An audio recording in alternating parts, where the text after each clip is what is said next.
What's the percentage of venture capital funding that goes to women founders? Less than 2, absolutely. What's the percentage of VC capital that goes to Black founders? 0.48%. And instead of just talking about it, me and 2 co-founders said, we're gonna do something, coining Michelle Obama. This is a space for you. There is a seat for you at the table. We just have to create one for you and pull you up to that table.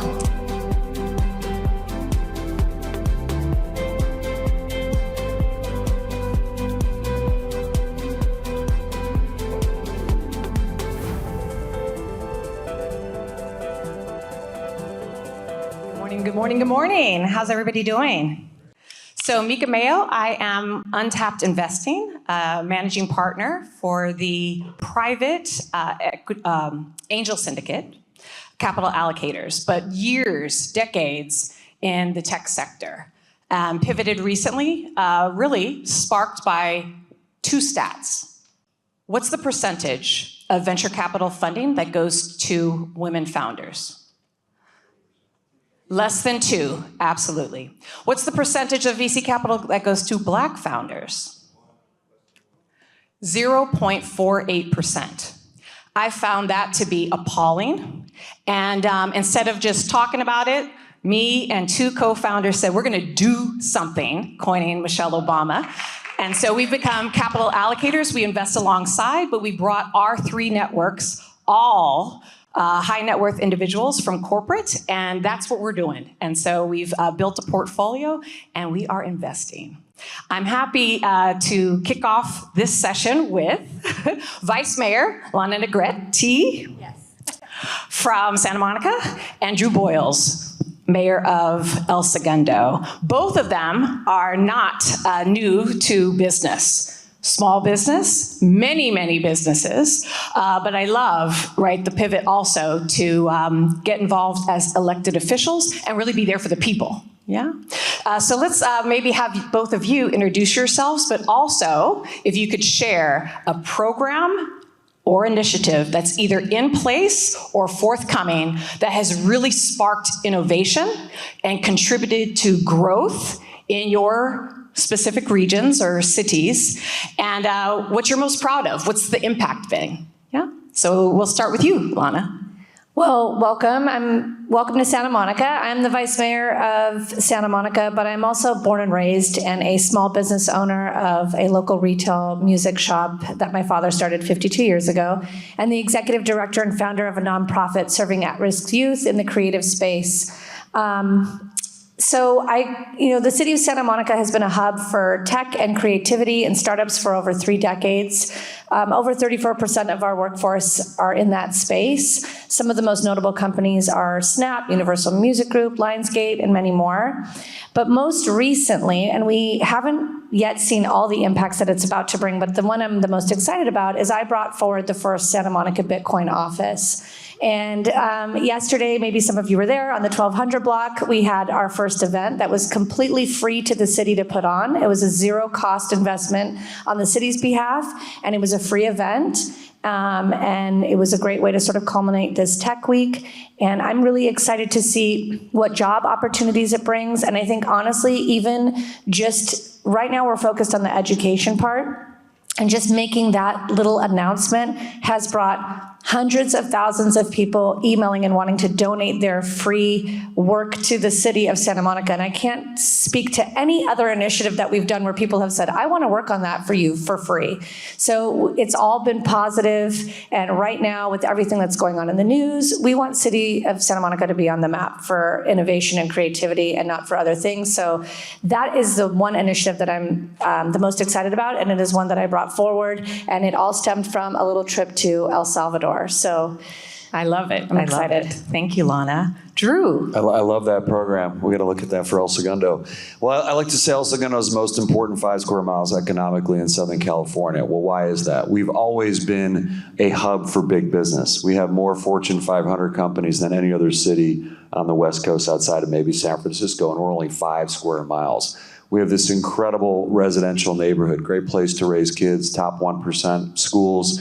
But what's happening lately is really fascinating. So We were part of the war movement, World War II. We had aircraft actually rolling off the line at McDonnell Douglas to help the war effort way back when, World War II. Fast forward to today, I was just at a conference yesterday for LA Tech Week, and there's so much innovation happening around deep tech, hard tech, frontier tech, American dynamism, however you refer to it, solving major problems that are going to help us win the war. And I've never seen so much momentum and pride for the country in solving some of these problems. We have people literally calling us or getting on X and saying, I'm following all this momentum. I'm literally getting in my Bronco. Henry Kwan was one of them. He started a company called One Kappa doing stratospheric drones, solar-powered, amazing product.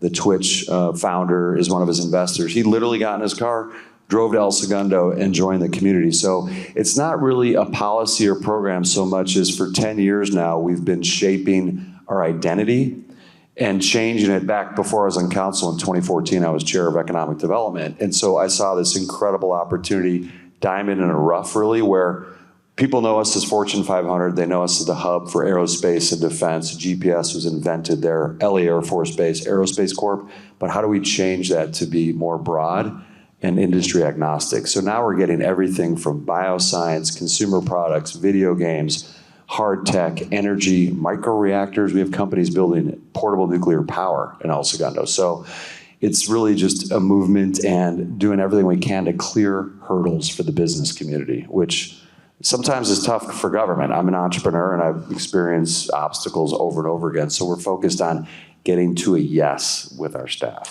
Yeah, so Drew is being very modest because I read that in 2016, I believe, $0 budget dollars for capital improvement projects. And just recently, over $30 million, largely coming because of value creation, right? And so that's impressive. Not increase from taxes, not at all. So I love that. So sparking innovation, and proof is in the pudding with that $0 to $35 million. Yeah. We are in Silicon Beach. I'm actually from Silicon Valley, but I love that here in this western region of LA County, over 500 tech companies and startups. So just a blossoming space to our, I guess you could call it auntie or sister from Silicon Valley. So thank you, thank you, thank you. I want to pivot a little bit and talk about systemic change, lasting change. That's true transformation. And I know that that is only possible when you have local government, business, and community-based organizations that are proximate to the people working in concert with each other, together solutioning. In this day and age of so much polarization, that's how we cut through it all and really make change. And so what I love is Lana has such great examples of where she has bridged those three. And so maybe you could talk a little bit about how you envision that collaboration, how you have made it work across your small business, your nonprofit, and one of the grant funds that has really helped the Santa Monica Malibu School District. Lana. Well, so what brought me to council is exactly that. I mentioned earlier that I'm a small business owner and the executive director of a nonprofit, and I've always been about community and connection. I'm known for connecting people in many spaces, and so that was a passion of mine. And the ultimate connection was being on the city council, because I realized that we talk a lot about public-private partnerships, and we throw around the phrase diversity, equity, and inclusion a lot. A lot of companies use that phrase. And when you really break it down, as someone who's first generation in this country, who's a woman of color, owned business, all of those things, I can see firsthand the challenges. And oftentimes our legislators in local and government above us, they create a lot of policy, but they don't have lived perspective, right? And I think that's really key. And so by being on the city council, I was able to bring forward not just a face to the community to connect with, but also to bring forward my expertise as a business owner, as somebody who has lived perspective coming, being born to two immigrant parents and moving up in the community, being a woman of color, trying to own a business in Southern California. I was able to do things like the business license tax modernization and be on that panel and really speak to how it impacts small businesses and how really that also ties in with larger businesses and how we can all work together. But to circle back to your question, I think something that's really key is how do we are always struggling with, whether I was, soccer team mom or PTA president at the kids' school or vice mayor, we are struggling to get information to our community and figure out how to bring them in to the fold, whether it be through procurement or whatnot. We have a lot of initiatives and money put in these pots with these sort of ambiguous general goals of getting people involved, but nobody's really been able to figure out the secret sauce and actually getting those people involved. And I think tech is interesting, right? Because depending on how you were raised or your culture around that, it always is synonymous with like higher education and academia. And ironically, even just me bringing forward Bitcoin, there's so many jobs in this space. There's so much job creation opportunity. I mean, if you're in human resources, you could be hired by a company who's in that space. Does not mean you have to know anything. We talked about this. My entire career, I am not a computer scientist at all, but I've been in tech for over 30 years. Right, yeah. So breaking those barriers of making people feel like we create these biases ourselves. I know this firsthand. Like, I'm not welcome in that room. I don't belong there. And we have to open those doors and let people feel like they belong. And how do we do that from a space of government with all these rigid rules? So part of it is public-private partnership, because I do think that, government has its place as a marketing sales background. There are companies who specialize in that. We tend to spend a lot of money hiring third-party companies to do research about how to get people. It's really a grassroots effort. It's having that party we had on the 1200 block. It's bringing this event to the city. It's exposing everybody everywhere at every end of the city, not just in these tech spaces, to just open that door just a little bit to get people curious and start asking questions. We are creating a student city council. I think that's one way that we are going to bring in our young people, but we are a unique city in where we support our schools to the tune of over $18 million a year and our community college, and we have something called Cradle to Career. You're in my daughter's middle school, just sitting in this theater space is one example. The kids are working tech here. Our high school is getting kids career ready. The kids are working on 3D cadavers. I mean, we are putting forward bond measures and money to make our schools extremely tech savvy, because we know that kids learn differently, and we also know that UC colleges are not for everyone. It's expensive. We want our kids to have the skill set and be career ready when they graduate high school. So how do we do that as a city? We do that by supporting events like this. We do that by making sure we have people on our school campuses talking them to about all the job opportunities that are available. But for me, more importantly, it's really just getting down into the community and saying, this is a space for you. There is a seat for you at the table. We just have to create one for you and pull you up to that table. Love that, love that. And you used a word there, or two words, secret sauce. The title of this particular session is Investing in Innovation and the Future of the Economy. So I want to do maybe rapid fire kind of with each of us, starting with you, Drew. What do you think is the secret sauce for true scaled growth and innovation? That's a great question. Network, access to capital. I think about El Segundo, it's the network of investors and entrepreneurs all within one very tight-knit group bouncing ideas off of each other. That's where a lot of action is happening right now. I love it.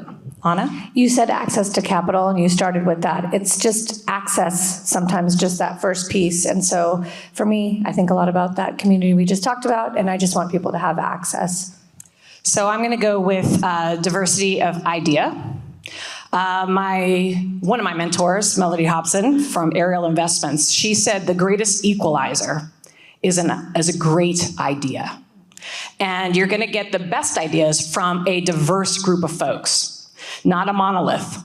And so I think that is definitely why I want to continue to lean in to diversity and inclusion. And I think events like this are exactly how we do that. So I'm so excited for the rest of your 2 days for Investment Week, the capstone, if you will, of LA Tech Week. And thank you, Lana and Drew. Love this. Thank you so much. Thank you guys for coming. Thank you.